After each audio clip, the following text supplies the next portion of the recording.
Hi friends, ఎలా ఉన్నారు?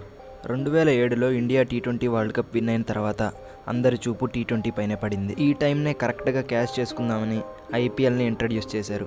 IPL Indian క్రికెట్ని ఎక్కడికో తీసుకెళ్ళింది. ఇండియన్ క్రికెట్నే కాదు, ఇండియన్ ఎకానమీని, ఎంతోమంది టాలెంట్ని బయటికి తీసుకొని వచ్చింది.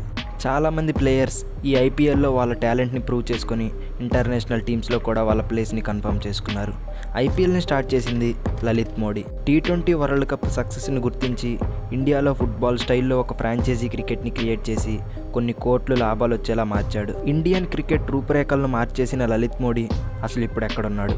సెలబ్రిటీస్ని, బిజినెస్ మ్యాన్స్ని కన్విన్స్ చేసి ఐపీఎల్ టీమ్స్ని వాళ్ళ చేత కొనిపించి ఐపీఎల్కి మొట్టమొదటి చైర్మన్గా వ్యవహరించిన లలిత్ మోడీ పేరు ప్రస్తుతం ఎందుకు వినపడడం లేదు? అసలు లలిత్ మోడీ ఐపీఎల్ని, ఇండియన్ క్రికెట్ని డెవలప్ చేయడానికి స్టార్ట్ చేశాడా, లేదా వేరే ఉద్దేశం ఏమైనా ఉందా?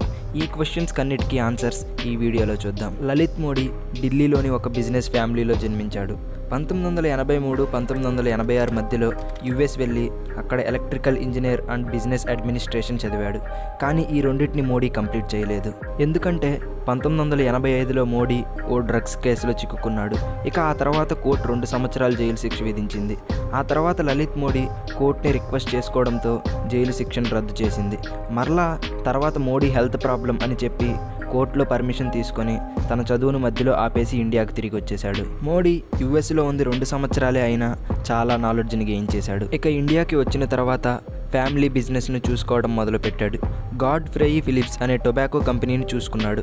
ఇక్కడ సిగరెట్స్ లాంటి వాటిని తయారు చేస్తారు. 1992 నుండి 2010 ఆగస్ట్ 1 వరకు ఈ టొబాకో కంపెనీకి ఎగ్జిక్యూటివ్ డైరెక్టర్గా ఉన్నాడు.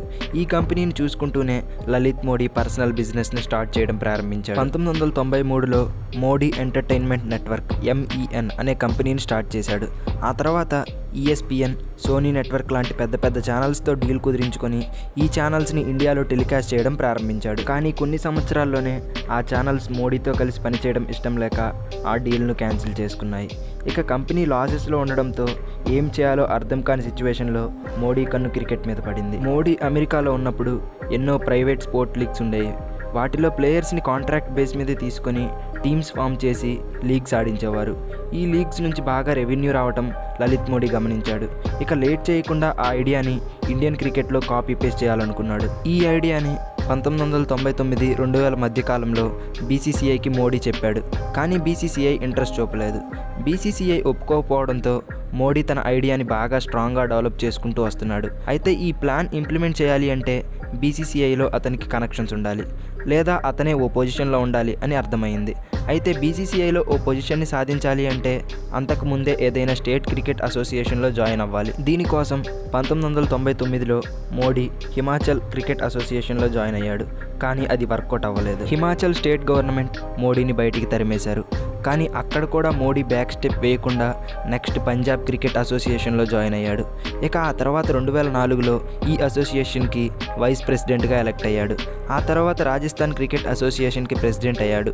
ఫైనల్గా 2005లో BCCIలో అడుగుపెట్టి వైస్ ప్రెసిడెంట్గా ఎలక్ట్ అయ్యాడు. ఇక తన తెలివిని యూజ్ చేసి 2005 నుండి 2008 మధ్య కాలంలో BCCI రెవెన్యూని 1 బిలియన్ మార్కును క్రాస్ చేయించాడు. దీంట్లో మోడీ చాలా కీ రోల్ ప్లే చేశాడు.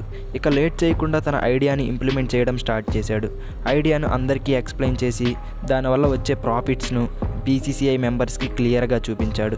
ఇక అతని ఐడియాకు గ్రీన్ సిగ్నల్ వచ్చింది. ఇక్కడ నుండి మోడీ IPL జర్నీ స్టార్ట్ అయింది. IPLని మోడీ ఎలా డెవలప్ చేశాడంటే దాంట్లో చేసే డీల్స్ అన్నీ తన ఫ్యామిలీ అండ్ ఫ్రెండ్స్కి బెనిఫిట్ అయ్యేలా చేశాడు. ఎలా అంటే రాజస్థాన్ రాయల్స్ ఫ్రాంచైజీ కాస్ట్ తక్కువ ఉండేలా మోడీ ప్లాన్ చేశాడు. ఆ తర్వాత RR ఫ్రాంచైజీలో ఎక్కువ భాగం అతని బావైన సురేష్ చలారాంకి దక్కేలా మోడీ ప్లాన్ చేశాడు. అలా ఎన్నో డీల్స్ను తన ఫ్యామిలీ అండ్ ఫ్రెండ్స్కి దక్కేలా చేశాడు. ఫైనల్గా 2008లో IPL స్టార్ట్ అయింది. ఇమీడియట్గా సక్సెస్ కూడా వచ్చింది. ఇక ఇండియా మొత్తం IPL గురించి, లలిత్ మోడీ గురించి మాట్లాడడం స్టార్ట్ చేశారు.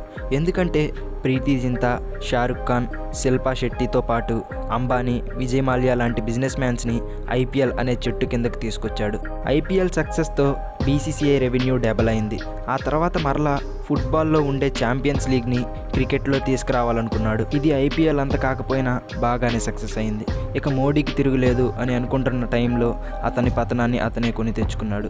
2010లో ఐపీఎల్లో 2 కొత్త ఫ్రాంచైజీలను ఇంట్రడ్యూస్ చేశారు. అందులో ఒకటి కొచ్చి టస్కర్స్ కేరళ. ఈ ఫ్రాంచైజీ డీల్ గురించి ఎవ్వరికీ తెలియదు. కానీ ఈ డీల్ గురించి దాని డీటెయిల్స్ మొత్తం లలిత్ మోడీ బయట పెట్టేశాడు. అప్పుడు ఇదో పెద్ద కాంట్రవర్సీ అయింది. ఇక్కడి నుండి మోడీ పతనం స్టార్ట్ అయింది.